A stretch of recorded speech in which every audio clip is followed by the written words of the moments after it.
Umngot River, Dawki River. Asiagi manungda khwaidagi luba amadi sengba turel ama oiriba Umngot River asi Dawki Village ki manung mapal phauna chenba turel amani.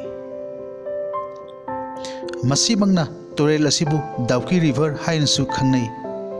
Dawki hairiba village asi North East State taret ki manung chaliba Meghalaya da lay.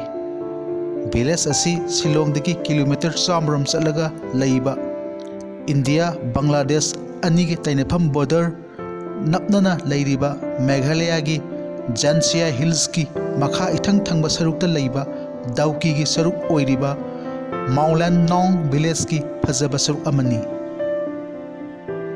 Dawki turelbu lairi bakum phajaba ningthiraba mapam ama oina singthanai.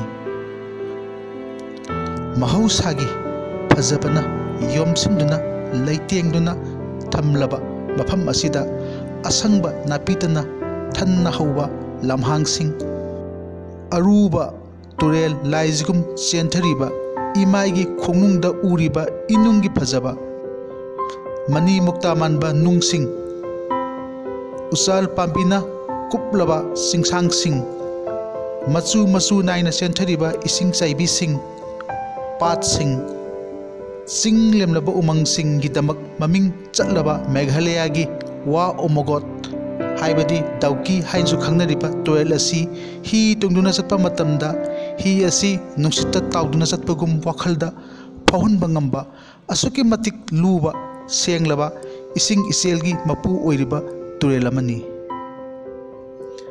Dawki turel gidamak Meghalaya na North East na India na malemgi miyam mamangda sauthokjari.